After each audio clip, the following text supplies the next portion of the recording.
నమస్తే, welcome to reflection news. నేను శర్మ. ఎవరైనా మన ఇంటి మీద దాడి చేస్తే అనవసరంగా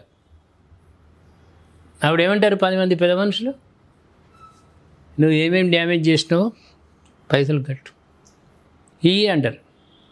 అంతే కదా. మనం ఏమనుకున్నా కూడా మనపై దాడి చేసినప్పుడు దాడి చేసిన వాళ్ళకి పనిష్మెంట్ అదే ఉంటుంది. నలుగురిలో ఈ కేసు అయితే అది వేరుగా. ఇప్పుడు ఇరాన్ కూడా అంతే. ట్రంప్ ఏం చేసిండు? ఇరాన్ ఇంధన వనరులపై జరపాల్సిన భీకర దాడులను 5 రోజుల పాటు ఆపుతున్నా, శాంతి చర్చలకు రండి అని చేతులు కాలినాక ఆకులు పట్టుకున్నట్టు ఇప్పుడు ఓపెన్ చేసిండు డోర్లు. కానీ పిల్లి అనుకొని వెళ్ళిన వాళ్ళకు ఇప్పుడు పులిలాగా కనిపిస్తుంది ఇరాన్. మరి ఇరాన్ ఊరుకుంటుందా? ఓకే, మేము శాంతి చర్చలకు వస్తామంటారా? వాళ్ళు కూడా నష్టపోయారు కదా. ఇరాన్ వాళ్ళు నష్టపోయారు కాబట్టి వాళ్ళు కూడా డిమాండ్లు ఉంటాయి వాళ్ళకి. అవి ఒప్పుకుంటేనే సరే, లేకుంటే చాలా మొదలు పెడదాం రేపే యుద్ధం అనేది వాళ్ళు. ఒకసారి డీటెయిల్స్లోకి వెళ్దాం. అగ్రరాజ్యం వేసినటువంటి ఎత్తుగడకు టెహ్రాన్ అంతే ధీటుగా బదిలిచ్చింది. కేవలం దాడుల వాయిదా సరిపోదని తమపై ఉన్న ఆంక్షలన్నీ రద్దు చేసి యుద్ధం వల్ల జరిగిన నష్టానికి పరిహారం చెల్లిస్తేనే యుద్ధం ఆపేస్తామని ఇరాన్ తాజాగా సంచలన షరతులు విధించింది. ఇరాన్ ఇంధన వనరులపై జరపాల్సిన దాడులను అగ్రరాజ్యం అమెరికా అధ్యక్షుడు డొనాల్డ్ ట్రంప్ 5 రోజుల పాటు తాత్కాలికంగా వాయిదా వేస్తున్నట్టు ప్రకటించిన కొద్దిసేపటికే ఇరాన్ మరో హెచ్చరిక జారీ చేసింది. తమపై ఉన్న అన్ని ఆంక్షలను ఎత్తివేసి యుద్ధం వల్ల జరిగిన నష్టానికి పరిహారం చెల్లిస్తేనే శాంతి చర్చలకు తావు ఉంటుందని స్పష్టం చేసింది. ముఖ్యంగా తాము పెట్టిన షరతులు అన్నింటికీ అమెరికా ఒప్పుకుంటేనే యుద్ధం ఆపేస్తామని పేర్కొంది. పిల్లి కాదు, పులిగా తయారైంది. గత 2 రోజులుగా ఇరాన్తో అత్యంత సానుకూల చర్చలు జరుగుతున్నాయి.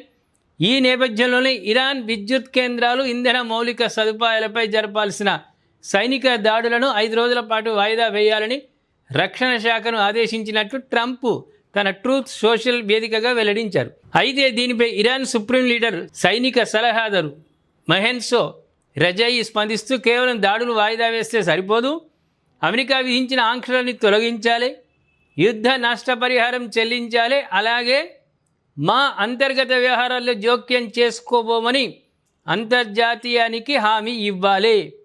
అప్పటి వరకు పోరు కొనసాగుతూనే ఉంటుందని వాళ్ళు తేల్చి చెప్పారు. మేము ఊరుకునేది లేరా, నువ్వు చేతులు ముడుచుకొని నువ్వు కూర్చున్నా మేము కూర్చోము. అనవసరంగా ఇజ్రాయిల్, అమెరికా మీరిద్దరు కలిసి మా మీద దాడులు చేసిండ్రు, మా సంపదను నాశనం చేసిండ్రు, దానికి పరిహారం చెల్లించాల్సిందే. ఇదేదో 4 గోడల మధ్యలో కాదు, అంతర్జాతీయంగా ఆ ఒప్పందం చేసుకోవాలి, నష్టపరిహారం ఇవ్వాలి, మా దేశంలోకి మళ్ళీ రాకూడదు. అదేవిధంగా ఇది హామీగా అంతర్జాతీయ పరంగా జరగాలి తప్ప 4 గోడల మధ్యలో 3 దేశాలు కూర్చొని చర్చించేటువంటి అంశం కాదు. దీన్ని ఒప్పుకో, లేకుంటే షురు యుద్ధం అని. మరోవైపు అమెరికా, ఇరాన్ మధ్య కీలకమైన శాంతి చర్చలు పాకిస్తాన్ రాజధాని ఇస్లామాబాద్లో జరిగే అవకాశం ఉందన్న వార్తలు అంతర్జాతీయంగా ప్రాధాన్యత సంతరించుకున్నాయి. దీనిపై White House press secretary Karoline Leavitt స్పందిస్తూ ఈ సమావేశం ఇంకా ఖరారు కాలేదని, అధికారిక ప్రకటన వచ్చే వరకు దీనిని తుది నిర్ణయంగా పరిగణించకూడదని చెప్పారు. చేస్తారు, ఆడ క్రికెట్ ఆడుతుందుకే భయపడుతున్నారు. వీళ్ళు శాంతి చర్చలు పోయి ఇస్లామాబాద్లో చేస్తారా? ఆడనే వెళ్తాయి మామూలుగా. అలాగే ఇవి చాలా సున్నితమైన చర్చలని, వీటిని మీడియా ద్వారా వెల్లడించడం సరికాదని అభిప్రాయపడ్డారు. ఎన్ని రోజులు ఏం చేసిండ్రా నాయన మీరు? అనవసరంగా మీరు ఉరికితిరి. ఒలింపిక్ గేమ్స్కు రన్నింగ్ పోటీలాగా ఇజ్రాయిల్, అమెరికా ఇద్దరు ఉరికితిరి. ఏమైంది ఇప్పుడు? ప్రపంచం అంతా తూ అంటున్నది, మిమ్మల్ని చీ అంటున్నది.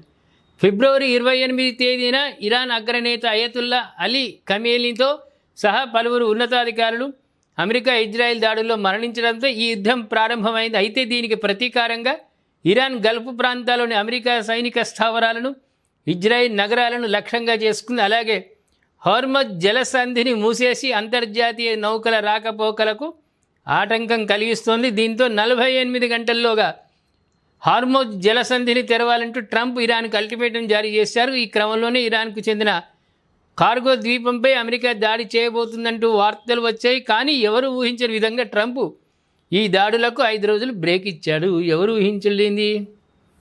అందరూ అనుకున్నారు వీడు ఎట్లయినా వెనుకకు వస్తాడంటే ఈ రూపకంగా వాళ్ళు దిగొస్తారేమో ఇరాన్ వాళ్ళు, అయితే కథం చేద్దాం, లేకుంటే అందరూ చీ అంటున్నారు. సొంత దేశంలా చీ అంటున్నారు, ప్రపంచమంతా చీ అంటున్నది. అనవసరంగా నువ్వు ఇరాన్ను కదిలిస్తేవి గెలిగిస్తేవి, అయితే నీ మీదికే తెచ్చుకోబడుతుంది అని. ఇప్పుడు ఇరాన్ డిమాండ్లను వీడు ఒప్పుకుంటాడా ట్రంప్? ప్రేక్షకులారా, మీ అభిప్రాయం ఏముంది? తలొగ్గుతుందా ఇరాన్కు అమెరికా? తలొగ్గుతుందా, ఒప్పుకుంటుందా? లేదంటే మళ్ళా మేము ఒప్పుకోమంటే ఇరాన్ వాళ్ళు సిద్ధంగా ఉన్నారు క్షిపణులు వదలడానికి. మరి కంటిన్యూ అవుతుందా యుద్ధం? ఆగుతుందా, కంటిన్యూ అవుతుందా? దయచేసి మీరు కామెంట్ రూపంలో తెలియజేయండి. సబ్స్క్రైబ్ చేసుకోండి, షేర్ చేయండి. ఈ నెల 29వ తేదీ ఆదివారం మన రిఫ్లెక్షన్ ఛానల్ ద్వారా మనం నిర్వహిస్తున్న 4వ కాంక్లేవ్, అలాగే వరుసగా 3వ సనాతన కాంక్లేవ్ను మనం జరుపుకోబోతున్నాం. గత 2 సంవత్సరాలుగా మనం నిర్వహించిన కాంక్లేవ్స్ ఏ స్థాయిలో జరిగాయో మీ అందరికీ తెలుసు. అద్భుతమైన వక్తలు, వివిధ అంశాల మీద లోతైన చర్చలు, వీటన్నిటిని మించి సనాతన అవార్డ్స్ పేరుతో క్షేత్ర స్థాయిలో నిశ్శబ్దంగా ధర్మం కోసం పనిచేస్తున్న వీరులను మనం గౌరవించుకున్నాం. ఇంకా వైభవంగా ఈ కార్యక్రమాన్ని మనం నిర్వహించుకోబోతున్నాం. మనం చేస్తున్న ఈ భారీ కార్యక్రమాలకు ఖచ్చితంగా ఆర్థిక వనరుల అవసరం ఉంటుంది. గత 3 కాంక్లేవ్స్ కూడా ఎన్నో కష్ట నష్టాలకు వచ్చి మనం చేసుకున్నాం. ఒక జాతీయవాద ఛానల్కు యాడ్స్ ఇవ్వడానికి కూడా ఈరోజు కార్పొరేట్ సంస్థల దగ్గర నుంచి చిన్న వార్త అందరూ వెనకాడుతున్నారు. ఈసారి సనాతన కాంక్లేవ్ విజయవంతం కావడానికి మీ సహకారం కోరుతున్నారు. ఇది కేవలం ఒక ప్రోగ్రామ్స్ కోసం ఇచ్చే డబ్బు కాదు, ఇది ధర్మ యుద్ధానికి మీరిచ్చే మద్దతుగా మేము చూసుకుంటాం. ఈ కార్యక్రమానికి వచ్చే ప్రతి ఒక్కరు కూడా కింద కనిపిస్తున్నటువంటి www.reflectionbharat.com వెబ్సైట్లోకి వెళ్ళి తప్పకుండా రిజిస్టర్ చేసుకోండి.